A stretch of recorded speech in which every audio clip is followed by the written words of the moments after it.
गोविंद मेरो है, गोपाल मेरो है, गोविंद।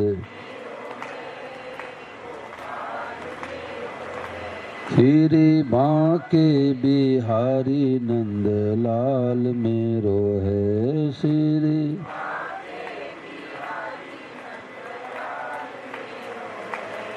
गोविंद मेरो है, गोपाल मेरो है, गोविंद मेरो।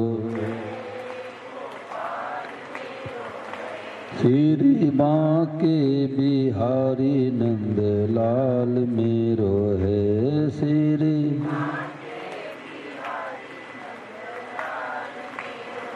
बोलो गिरधर गोपाल की।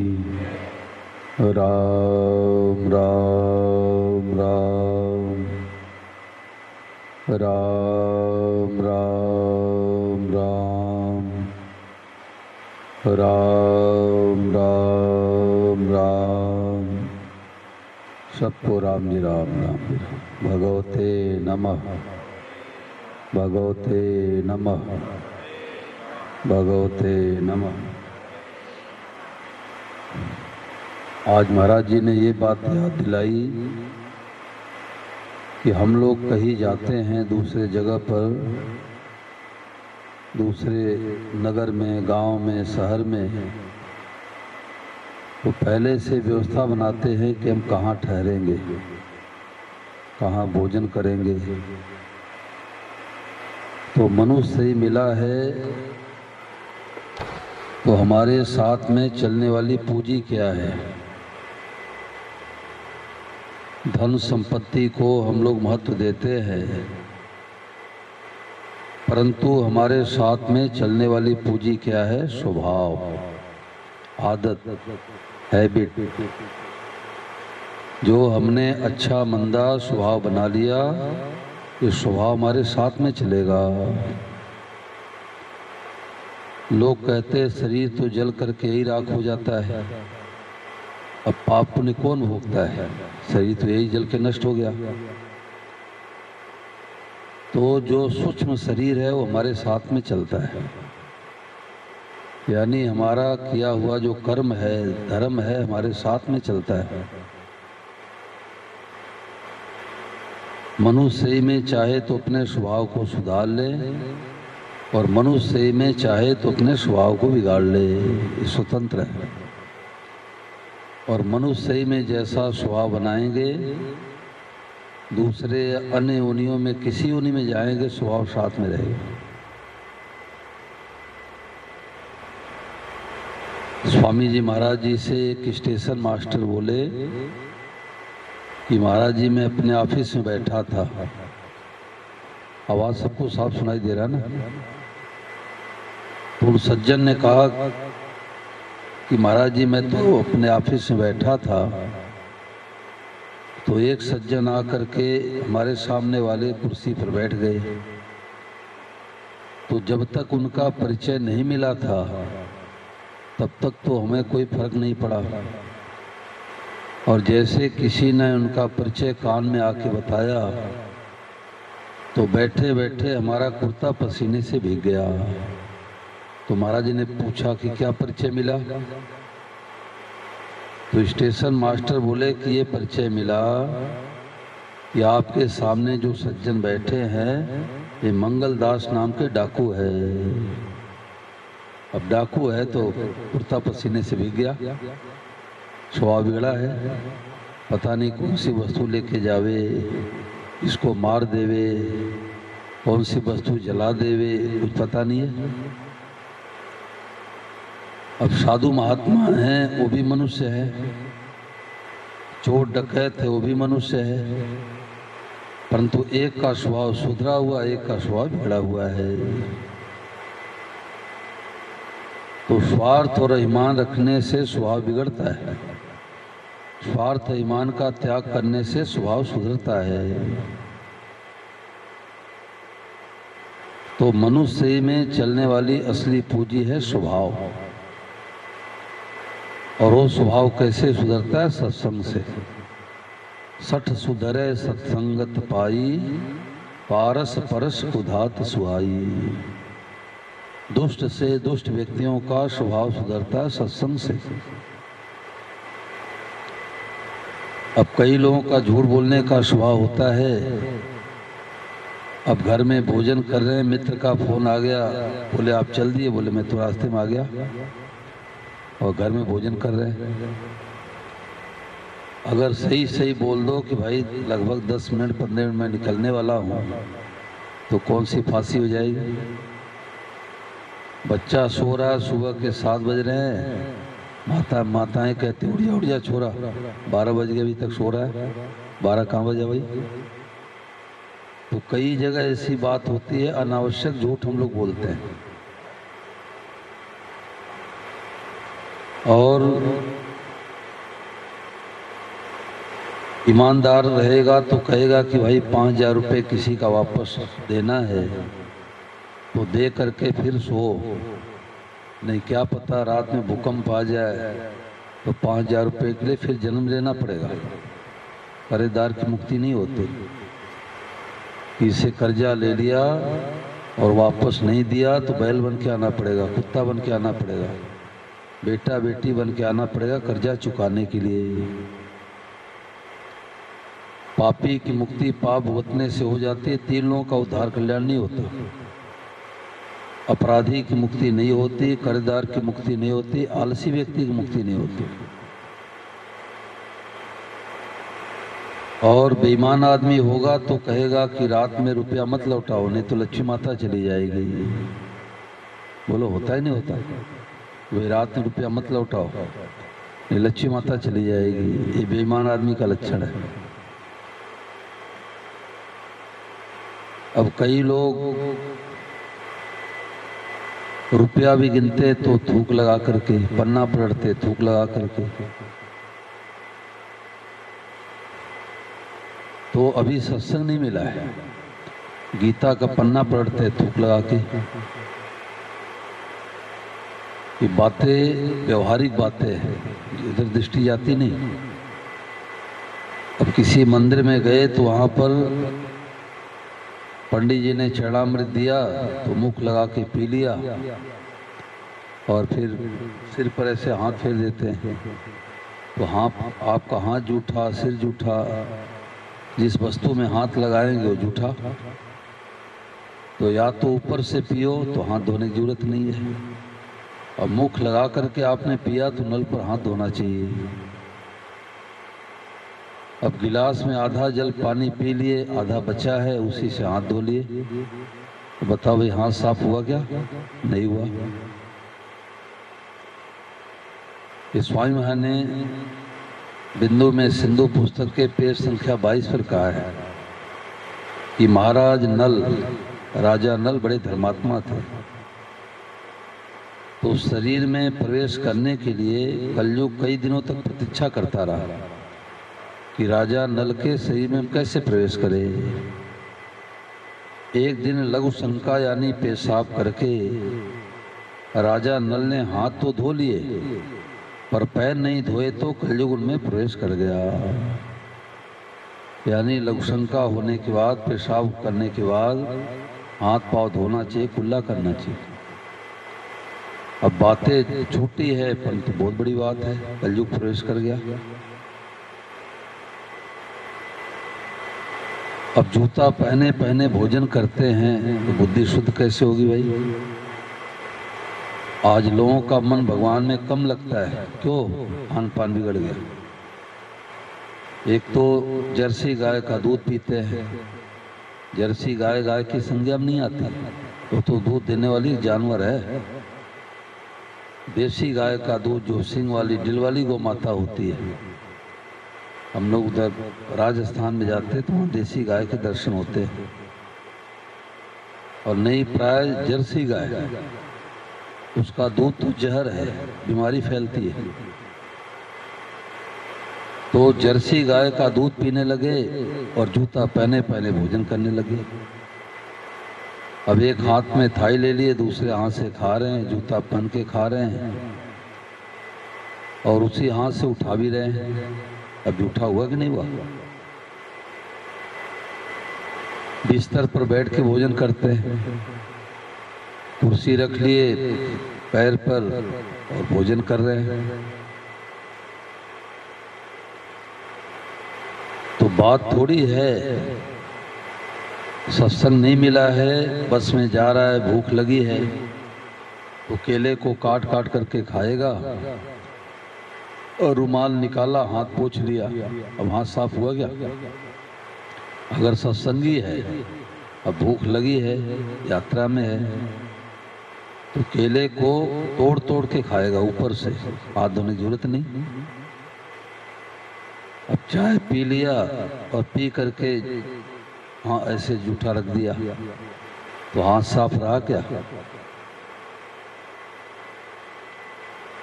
लोग क्या करते हैं, कोई संत महात्मा आ गए, मेहमान आ गए, कटोर दान रख देते हैं, क्या बोलते हैं उसको, काजू भी रख दिए, किशमिश भी रख दिए, बादाम भी रख दिए। अब मेहमान आते हैं, उनको खाने का पता नहीं कैसे खाया जाता है, ऊपर से खावे तब तो साफ है और दांत से काट कर कर खाएंगे, उसी से उठाएंगे। और वो जूठा हुआ कि नहीं हुआ? तो थोड़ी थोड़ी बातों पर जो सत्संगी होते हैं ध्यान देते हैं। सत्संग से जीने की कला आती है। अब हम लोगों के साथ में कोई नया व्यक्ति भोजन करने के लिए बैठता है तो हमें पता लग जाता है इसको सत्संग मिला कि नहीं मिला। अब जिस आसन बैठा उसी पर थाली भी रख लेता है, तो आसन जूठा हुआ कि नहीं हुआ? उसी गद्दे पर सोते, उसी बैठ के भोजन करते, वो गद्दा जूठा हुआ कि नहीं हुआ? न तो किसी का जूठन खाना चाहिए, न किसी को जूठन खिलाना चाहिए, क्योंकि हमारे अंदर जो बीमारी है वो दूसरे के अंदर चली जाएगी और दूसरे के अंदर जो बीमारी हमारे अंदर आ जाएगी। कोरोना काल में कहते हैं ना भाई, छू न जाए, तो थोड़ी थोड़ी बातों में सावधानी रखनी चाहिए। अब सब्जी बेचने वाला आ गया, बोले आलू कितने रुपए किलो है? बोले 40 रुपए किलो। बोले 2 किलो आलू दे दो, और ऊपर से 2-4 धनिया हरी मिर्ची उठा लिए। ये बेईमान आदमी का लक्षण है। आपने या तो मोल तोल नहीं करते और कहते 2 किलो आलू दे दो, धनिया मिर्ची उठा के बोले कितना दूं? बोले 80 रुपये दे दो, तो दोष नहीं लगेगा। आपने मोल तोल कर लिया पहले, फिर 2 मिर्ची पर 2 धनिया पर आपका अधिकार कैसे रहा? जो कहते हैं कि जमाना बहुत खराब है, तो जमाना नहीं खराब है, हम खुद खराब है। हमारे अंदर जितने ज़्यादा बुराई रहती है तो संसार में ज़्यादा लोग बुरे बुरे दिखते हैं, ये लक्षण है। दुर्योधन से कहा गया कि एक भले व्यक्ति को ढूंढ के लाओ, तो दुर्योधन दिन भर घूमता रहा, एक भी अच्छा व्यक्ति नहीं दिखा, कोई न कोई कमी ढूंढ लेता था। और युधिष्ठिर जी महाराज से कहा गया कि एक बुरा व्यक्ति ढूंढ के लाओ, तो दिन भर घूमते रहे, एक भी व्यक्ति बुरा नहीं मिला। क्यों? उनके अंदर भलाई थी, अच्छाई थी। उन्होंने सोचा कसाई की दुकान पर चलते हो तो बकरे मुर्गे काट रहा है, तो वहां जब खड़े हुए तो देखा कि ये कुत्ता आया और कसाई ने मांस का टुकड़ा फेंक दिया। बोले इतना दया धर्म तो इसके अंदर भी है, ये भी बुरा नहीं है, सर्वथा बुरा नहीं है।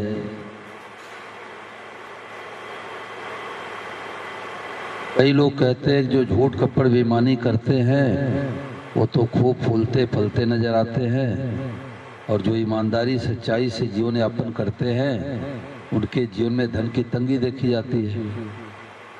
तो भगवान क्या न्याय है कि नहीं है? अरे भाई, अभी जो अच्छे कर्म कर रहे हैं उसका आगे फल मिलेगा, और पहले अच्छे कर्म किए हैं उसके अनुसार अनुकूल परिस्थिति आती है। अब एक किसान खेत में गेहूं की भराई कर रहा था, तो मेहमान आए तो खेत में मिले तो देखा कि इसके खेत में गेहूं की फसल है, घर पर चलेंगे तो गेहूं की रोटी खाने को मिलेगी। तो जब भोजन पर बैठे तो बाजरे की रोटी आई। बोले तुम्हारे खेत में तो गेहूं है, बाजरे की रोटी कहाँ से आई? बोले पिछला फसल है ये, अब की बार आओगे तो गेहूं की रोटी मिलेगी।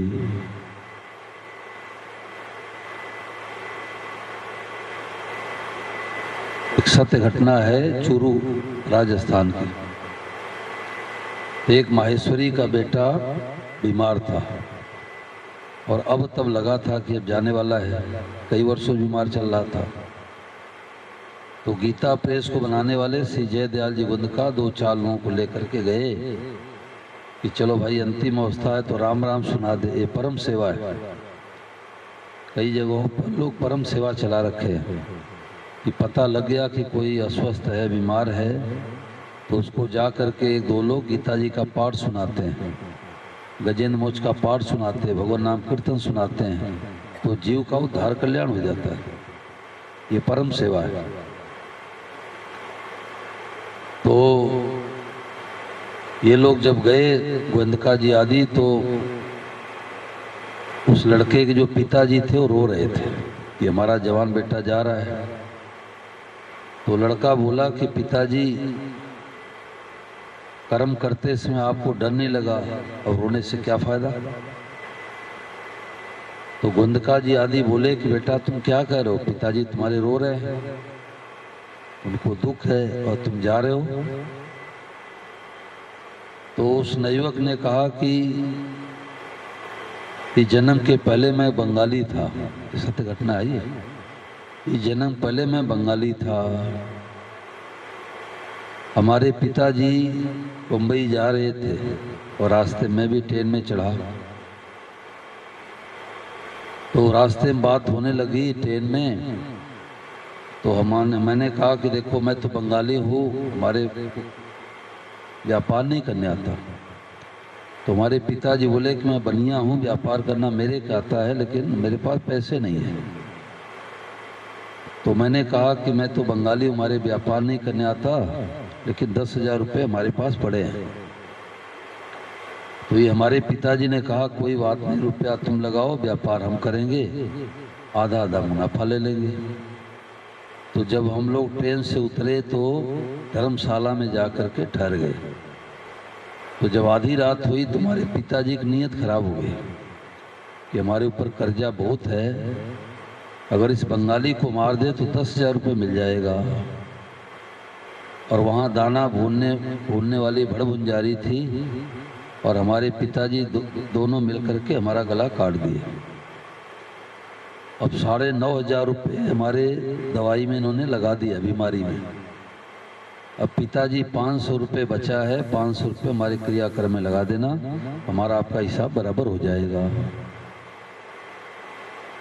तो जो 4-5 लोग गए थे एक दूसरे का मुख देखने लग गए कि बात तो सच्ची है कि इसके ऊपर बहुत कर्जा था, और बम्बई गया, 1 हफ्ते में आया गया, सबका कर्जा चुका दिया। तो उसके पिताजी बोले कि इसके बातों पर ख्याल मत करना, ये तो सन्नपात की बीमारी में अकबकरा है। उसने कहा मैं सन्नपात की बीमारी नहीं बकरा हूँ, फलाने के कोठी को तोड़ करके सेन लगा करके चोर चोरी किए हैं, वो जा करके देख लेना, वो बात सच्ची तुम्हारी बात सच्ची, और वो बात झूठी तुम्हारी बात झूठी।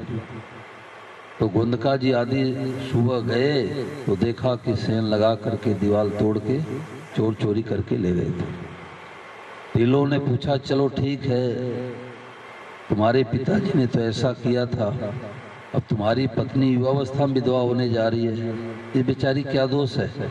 तो उसने कहा ये वही राण भुंजारी है जो पिताजी के सहयोग से गला को काटा था। तो भाई डरते रहो या जिंदगी बेकार न हो जाए, सपने में किसी जीव का अपमान न हो जाए, करो तो हित करो, अहित बैरी का भी मत करो।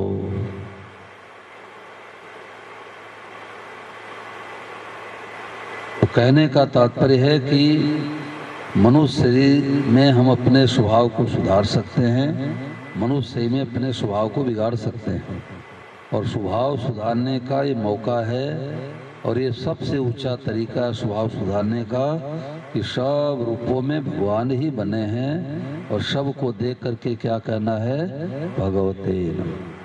चाहे भगवते नमः कहो, चाहे राम राम कहो, चाहे ओम नमः शिवाय करो, चाहे हरि शरणम कहो, चाहे राधे श्याम कहो, सबको कहो। देखो राजस्थान में हनुमानगढ़ जिला में एक जगह कथा हो रही थी। रावतसर का स्थान है, तो एक घर में सत्संग करा रहा था। तो 25-30 लगभग माताएं मैंने बैठी थी। तो मैंने सत्संग सुना करके कहा कोई बात पूछो। तो एक माता जी ने खड़ी होकर कहा कि महाराज जी, मैं तो बचपन से राम राम करती आई हूँ, अब स्वामी महाराज कह रहे भगवते नमः कहो, ये नई बात आई है। तो राम राम कहूँगी तो भगवते में छूट जाएगा, और भगवते नमः कहूँगी तो राम नाम छूट जाएगा। ये प्राय सबके अंदर प्रश्न आ सकता है। तो वहाँ की माताएं गीता साधक संजीवनी स्वामी महाराज जी की बड़ी विलक्षण ग्रंथ है। कल कमल जी अपने भाई साहब से बात कराए थे ना, तो उन्होंने कहा कि हमारे मित्र के यहाँ साधक संजीवनी पड़ी है कनाडा में। तो वहाँ की माताएं गीता साधक संजीवनी लेकर के रोजाना पढ़ के सत्संग करती हैं। यहाँ भी माताओं बहनों करना चाहिए। 1 घंटे का कोई स्थान। अब देखो आश्चर्य की बात है कि हजारों लोग रहते हैं और मंदिर का नामो निशान नहीं। यहाँ तो मंदिर होना चाहिए कि भाई कम से कम मंदिर में दर्शन तो करने जाओ। मंदिर तो पहले बनाना चाहिए, और मंदिर है ही नहीं। अब कहाँ कितना दूर गणेश जी का मंदिर है, राम जी का मंदिर है। तो वहाँ माताएं रोजाना सत्संग करती हैं। कई जगह मैंने देखा है। आसाम में गए थे, जोरहाट एक स्थान है, तो उस समय बड़ा वहाँ भयावनी स्थिति थी। वो बंदूक लेके फौजी लोग चौराहे पर खड़े रहते थे, आतंकवादी पता नहीं कहाँ बम विस्फोट कर दे। तो उस ऐसे पीरियड में भी मैंने देखा कि 5 की प्रार्थना, राजस्थानी माताएं 5 की प्रार्थना वहाँ पर की। मेरे बड़ा आश्चर्य हुआ। यहाँ तो ऐसी कोई भयावनी स्थिति नहीं है। तो रोजाना 1 घंटे का सत्संग माताओं बहनों करना चाहिए। किसी घर में करो, सामूहिक स्थल पर करो, पार्क में बैठ करके करो। और सत्संग करने का तरीका क्या है? ये महाराज जी की एक पुस्तक ले लो, एक पढ़े बाकी सुनो, बढ़िया सत्संग हो जाए। तो रोजाना सत्संग करने से बैटरी चार्ज होती है, और नहीं तो बैटरी डाउन हो जाती है। घर में सत्संग करो। मैं चूरू में कई सत्संग करा के जयपुर जा रहा था, तो 1 दिन का गैप था। तो मैंने एक परिचित परिवार था, तो मैं सुजानगढ़ में रुका। तो 15-25 लोग इकट्ठे हुए। तो एक सज्जन बोले कि महाराज अगली कथा का हमने बताया, फिर अगली कहाँ बताया, फिर हम बोले हमारे यहाँ दो। तो मैंने सोचा हम इनको नहीं जानते, हमारे को नहीं जानते। तो सुबह मैंने कहा कि जगह दिखाना कहाँ होनी है कथा। तो लगभग 7:30 बज रहे थे, 8। तो हमें पता नहीं कि उन्हीं के घर में मैं जा रहा हूँ, और कोई पता नहीं महाराज जी आ रहे हैं। तो मैं गया तो रेडियो ऐसे लगा करके स्वामी महाराज का प्रवचन पूरे परिवार के लोग बैठ के सुन रहे थे। मैं भी जाके दरी चुपचाप बैठ के सुना। और सत्संग होने के बाद अपने से बड़ों को सब लोगों ने प्रणाम किया। तो मेरे को इस बात का बहुत असर पड़ा। वो लोग बोले कि हम लोग व्यापार करते हैं, नौकरी व्यापार सब करते हैं। 3 भाई हैं। तो बोले कि नियम से सत्संग होता है। सुबह में 1 घंटे सत्संग, रात्रि में 1 घंटे सत्संग। तो उस समय दुकान बंद करके हम लोग सत्संग बैठते हैं। ये शांति का उपाय है। तो उनके भाई के यहाँ गए। वहाँ से लगभग 5 मीटर दूर गांव था, नागौर जिला में आता है, बॉर्डर है। तो वहाँ पर जब गया तो उन्होंने कहा कि हमारे घर में रोजाना 1 घंटे सत्संग चलता है। कोई परिवार में महाराज जी पुस्तक लेकर के सुनाते हैं, बाकी लोग सुनते हैं, बढ़िया सत्संग चलता है। और वही सज्जन सूरत में आ गए। इसके बाद 10 से 16 वही उन्होंने कथा ली है। तो रोजाना सत्संग करने से बैटरी चार्ज होती है। तो माता जी ने जब प्रश्न किया तो दूसरे माताएं सत्संग करती हैं, तो हमारे उत्तर देने के पहले उत्तर दे दिए कि भगवते नमः के पेट में राम राम आ गया। तो मैंने खुलासा किया कैसे। जैसे माताएं बहनें मिलती है तो कहती है निर्मला बहन राम राम, विमला बहन राम राम, भाई लोग मिलते रमेश भाई राम राम, सुरेश भाई राम राम। परंतु पंखे को देख के कोई राम राम करते क्या भाई? गुब्बारे को देख के राम राम करेंगे? ये मशीन को देख के राम राम करेंगे? परंतु जो वाद्यो स्वरम का साधक होगा वो तो कहेगा कि निर्मला बहन भगवते नमः, विमला माता जी भगवते नमः, रमेश भाई भगवते नमः, सुरेश भाई भगवते नमः। पेड़ को कहेगा भगवते नमः, गुब्बारे कहेगा भगवते नमः, लाइट को कहेगा भगवते नमः, दरी कहेगा भगवते नमः, कुत्ते को कहेगा भगवते नमः, कुत्ते की गंदगी को देख के कहेगा भगवते नमः। ये स्वभाव सुधारने का सबसे बढ़िया तरीका है कि सब रूपों में भगवान ही बने हैं। सब जग ईश्वर रूप है, भलो बुरो नहीं कोई, और जिनके जैसी भावना तैसो ही फल हो। एक दिन में शांति मिल जाए क्या कि जो दिखाई दे सबको प्रणाम करो, और नहीं तो बैरी की याद आती भीतर में खलबली मच जाती है। तो महाराज जी ने याद दिलाया कि भाई हमारे साथ में चलने वाली पूंजी क्या है? स्वभाव। ऋषिकेश में महाराज जी ने सुनाया कि तन कर मन कर वचन कर देत न काहू दुख, और तुलसी पातक झड़त है देखत उनके मुख। जो तन से मन से वचन से किसी का हित नहीं करते, किसी का अहित नहीं सोचते, उनके दर्शन करने शांति मिलती है। स्वामी महाराज 100 साल 102 वर्ष तक लगभग रहे, तो वृद्धावस्था कारण से उनकी बात कम समझ आती थी लोगों को। पुराने लोग समझ जाते थे, नए कम समझते थे। परंतु लोग कहते थे भले कम समझ आवे पर महाराज जी के दर्शन करने शांति मिलती है। क्यों? सबका ही चाहते थे, सबका ही चाहते थे। तो महाराज जी ने कहा कि ऋषिकेश में मथुरा दास संत हुए, तो जंगल में रहा करते थे, और भूख लगती तो पुराने कपड़े अंग ढक लेते और बस्तियों में जाकर के रोटी मांग के पा लेते। तो एक अंग्रेज आया और एक सिंह को मार दिया। अंग्रेज ने सिंह को मार दिया तो सिंहनी दहाड़ लगाती, जंगल में जाना मुश्किल हो गया। तो मथुरा दास जी लेटे हुए थे, माला फेर रहे थे, भजन कर रहे थे। उनको ऐसे आभास हुआ कि सिंहनी आवाज करते हमारी तरफ आ रही है। तो उन्होंने सोचा कि यदि हमारे श्वास पूरे हो गए होंगे तो खा जाएगी, उसका भोजन हो जाएगा, और हमारे श्वास पूरे नहीं होंगे तो हमारे को मार नहीं सकती। तो लेटे हुए थे, सिंहनी आई, उनके अंगों को सूंघा और वही शांति से बैठ गए, यानी उसका दुख मिट गया, विषाद मिट गया। क्यों? उनका स्वभाव सुधरा हुआ था। महाराज जी कहते दो व्यक्ति आपस में लड़ रहे हैं और कोई गुस्से स्वभाव वाला, गुस्सा करने वाला जिसका स्वभाव है वो पहुंच जाए तो लड़ाई और बढ़ जाएगी। और दो व्यक्ति आपस में लड़ रहे हो, कोई सरल स्वभाव का व्यक्ति हो, साधक हो, सत्संगी हो, और पहुंच जाए तो लड़ाई खत्म हो जाएगी। तो स्वभाव का बड़ा असर पड़ता है। उत्तर प्रदेश में विवेकानंद जी जा रहे थे तो नेवला और सर्प आपस में खेल रहे थे, जबकि दोनों का आपस में बैर होता है। तो विवेकानंद जी ने सोचा कि यहाँ जरूर कोई साधु महात्मा रहते होंगे, उनका प्रभाव है कि ये हिंसक जानवर में इनका स्वभाव सुधर गया।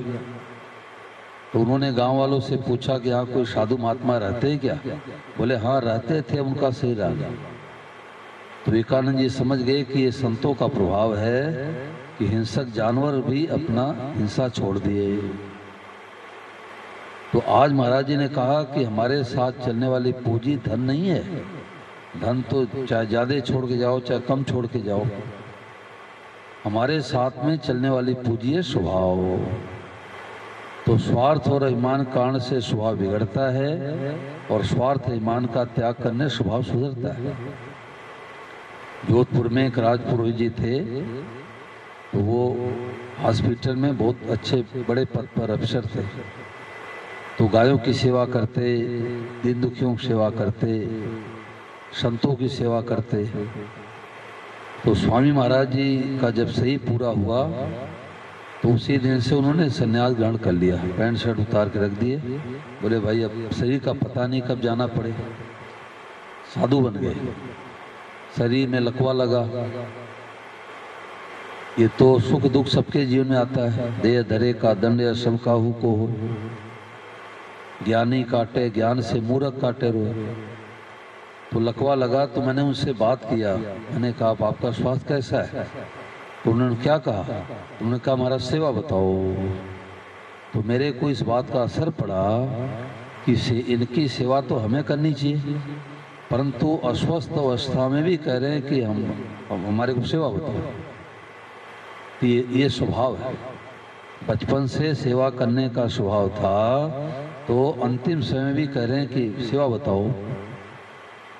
तो हमारे साथ में चलने वाली पूंजी क्या है? हमारा स्वभाव। अब इसमें कोई किसी मन में कोई बात है पूछ लो भाई, 5 मिनट और सत्संग चल जाए। बताओ।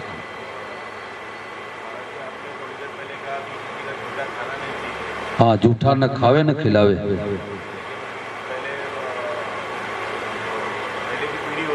हाँ हाँ हाँ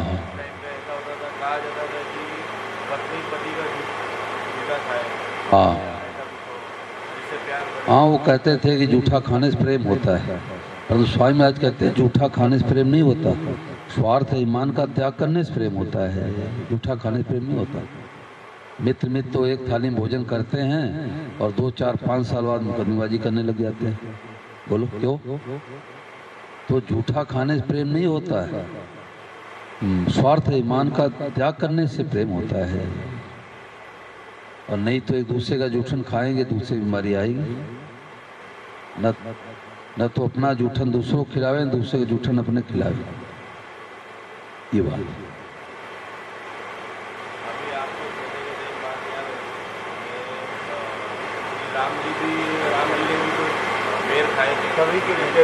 सबरी। देखो राम जी तो भगवान थे, सर्वसमर्थ थे, समर्थ के नहीं दोष गोसाई, रही पावक सुरसर की नाई।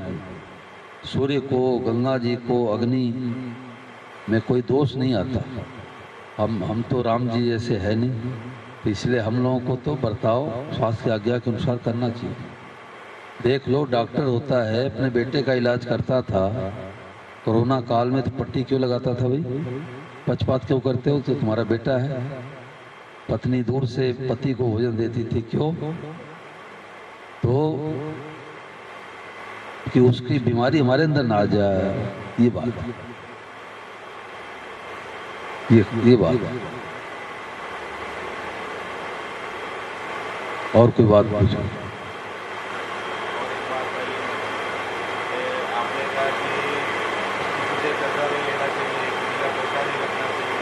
हाँ हाँ,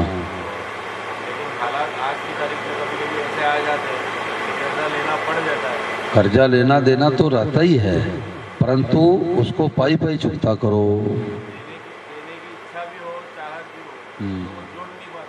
हाँ, दे नहीं पाता। अगर उसका नियत होगा तो कर्जा चुकाएगा, और नहीं चुका सकता तो हाथ खड़ा कर देगा कि अब हमारे को चाहे नौकर बना के रखो, हम तो आपकी पूंजी चुका नहीं पा रहे हैं। तो अगर माफ़ कर देगा तो माफ़ हो जाता है। और वो तो लेना चाहता है और हमारे को देने की नीयत नहीं है, तो कर्जा चुकाने के लिए बैल बन के आना पड़ेगा। पहले दिन कथा में आई थी ना, तो दीवान साहब के सामने पिताजी आए और बोले, मर चुके थे, बोले बेटा तुम लोग के पढ़ाई लिखाई के समय रुपए की तंगी थी, और गांव के शंकर तेली से 14 रुपये उधार ले लिए, और दे नहीं पाया, तुम्हें बैल बन के तेल घाने में पढ़ाई करनी पड़ रही है। वो उनकी आँख खुली, सपना सच्चा है झूठा है। तो जब गांव में गए पूछा तो बात सच्ची निकली। तो 14 रुपये गए और दे करके बैल की रस्सी बढ़ के चले, और शंकर भगवान का मंदिर था, बैल शंकर भगवान तरफ मुख किया, दर्शन किया, वही गिरा गिरा तो गिरा रहा। 14 रुपए लेकर के वापस नहीं दिए तो बैल बन के आना पड़ा। तो भगवान नियत देखते हैं, हमारा नियत शुद्ध होना चाहिए कि कोई हमारे से कोई ले लिया, दबा लिया तो हमारा पाप नष्ट हो गया, हम किसी का 1 रुपये नहीं दबाएंगे, ये नियत होना चाहिए, ये नियत है।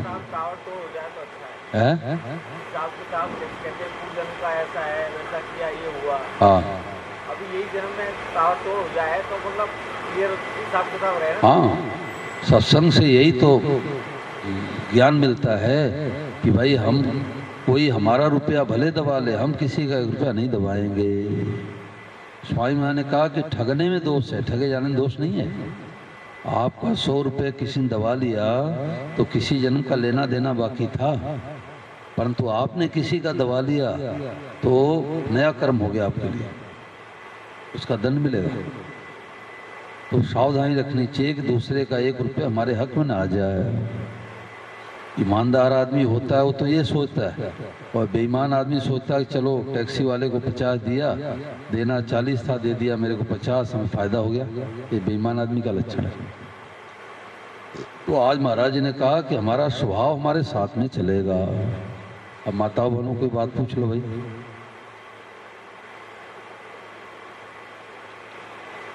तो मैं तो कहता हूँ सब जितने कॉलोनी वासी आप लोग हैं तो सत्संग रखा, 1 घंटे का सत्संग रखो, चाहे दिन में समय नहीं मिले तो रात्रि में रखो। कोई ऐसा स्थान ढूंढ लो, किसी घर ढूंढ लो कि रोज आना 1 घंटे सत्संग करो, तो उससे बहुत लाभ मिलेगा।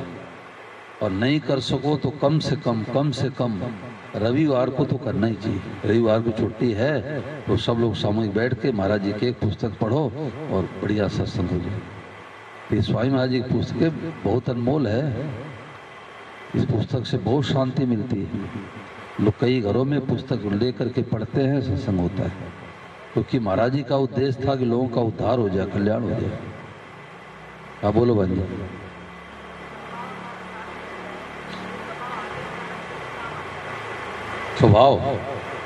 स्वभाव ये काम आएगा कि जैसे कोई मान लो कि महाराज जी कहते थे कि कोई बैल है, बैल अब मनुष्य में चटोरपना किया, थोड़ा नींबू खा ले, अचार खा ले, हलवा खा ले, सीरा खा ले, तो अब वो मान लो कि बैल योनि में आ गया, तो 1 दिन के लिए हरा चारा आता है, तो किसान कहता है भाई इसको हरा चारा 1 दिन के लिए मत खिलाओ, नहीं ये तोड़ी भूसा दूसरे दिन नहीं खाएगा। अनुभव है जो गांव में रहे हैं। तो क्यों कि चटोरपना है इसके अंदर, तो वो स्वभाव पशु योनि में भी आ गया।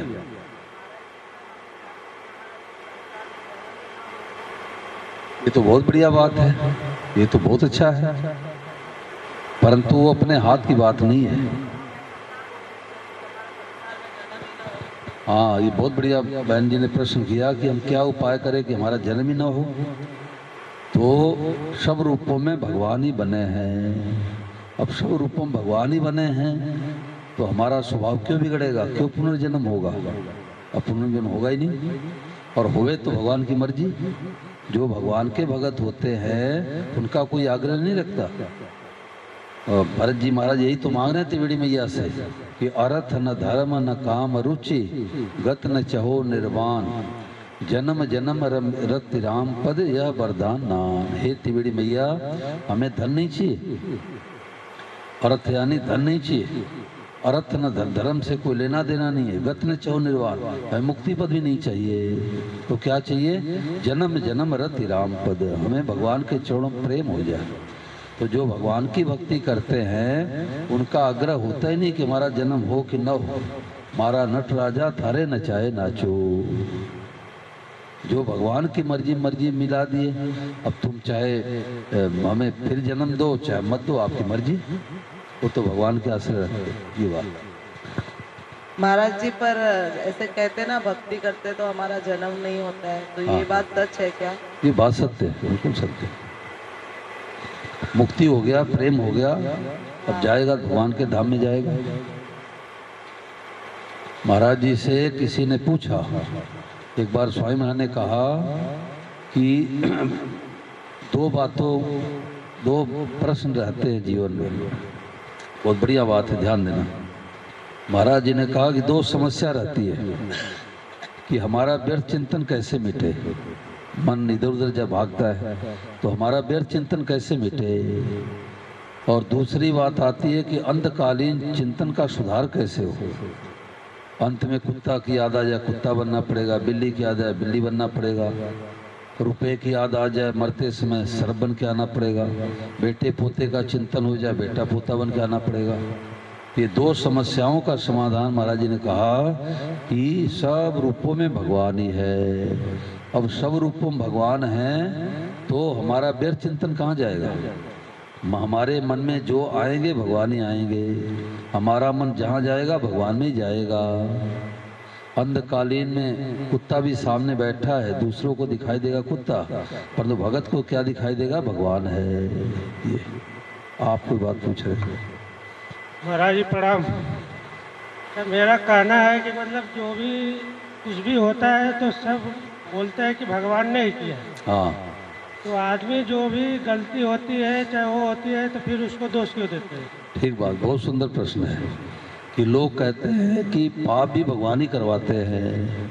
जब भगवान की मर्जी के बिना पत्ता नहीं हिलता तो हमारे अंदर कहाँ शक्ति है कि हम पाप करें। तो भगवान ही पाप करवाते हैं, ये बात नहीं है। लेकिन दोष तो दिया जाता है ना। अब उत्तर सुनो, उत्तर इसका सुनो। स्वामी महाराज कहते हैं एक डिपार्टमेंट है करने का, एक विभाग है होने का। सुलझी बातें है ये। एक विभाग है करने का, एक विभाग है होने का। तो करने का विभाग तो मनुष्यों का है, भगवान का नहीं है कि भगवान करते हैं। करने का विभाग मनुष्यों का है, अच्छा करे मंदा करे, बुरा करे भला करे। और होने का विभाग है भगवान का। कैसे? जैसे व्यापारी व्यापार करता है, नफा भी होता है नुकसान भी होता है। क्या व्यापारी के हाथ में है क्या कि हमें फायदा ही फायदा हो जाए, नुकसान भी हो जाता है। तो करना मनुष्य के हाथ में है, होना भगवान के हाथ में है। व्यापारी व्यापार करता है, नफा भी होता है नुकसान भी होता है। किसान खेती करता है, अनाज होता है नहीं भी होता है। तो ये जो कहते हैं कि भगवान ही पाप करवाते हैं, ये तो उल्टे अपने को धोखा दे रहे हैं। शो परत दुख पावई सिर धुन धुन पछताए, काले कर्म ईश्वर मिथ्या दोष लगा है। जो भगवान को दोष लगा के पाप करते हैं वो बड़े भारी उनको दुख मिलेगा। भगवान पाप नहीं करवाते, भगवान उल्टे पाप से बचाते हैं। हम गलत काम करने जाते हैं, गलत चीज लिखते हैं, मिलावट करते हैं, जालसाजी करते हैं तो हमारी हृदय की धड़कनें बढ़ जाती है। चोर चोरी करने जाता है तो उसके हृदय की धड़कनें बढ़ जाती है। तो ये भीतर से भगवान चेताते हैं कि तुम गलत रास्ते पर जा रहे हो, परंतु लोभ बस करता है तो उसका दंड मिलेगा। भगवान पाप नहीं करवाते। अगर भगवान पाप करवाते तो सत्संग का मतलब क्या रह जाता। अब तो भगवान पाप करवाएंगे तो करेंगे। अब बोलो इसमें। लेकिन जो गीता में लिखा गया है कि जो हो रहा है अच्छा ही हो रहा है, जो होने वाला भी अच्छा हो रहा है, ये तो भगवान के विधान में मतलब इसमें गलत कहाँ से आ गया। जो चोरी कर रहा है उसकी भी मजबूरी है। तो मजबूरी नहीं है, लोभ है। मजबूरी नहीं है, लोभ है, तभी तो दंड मिलेगा। चोरी करने का दंड क्यों मिलता है? करना चाहिए भगवान। मजबूरी नहीं है। मजबूरी है।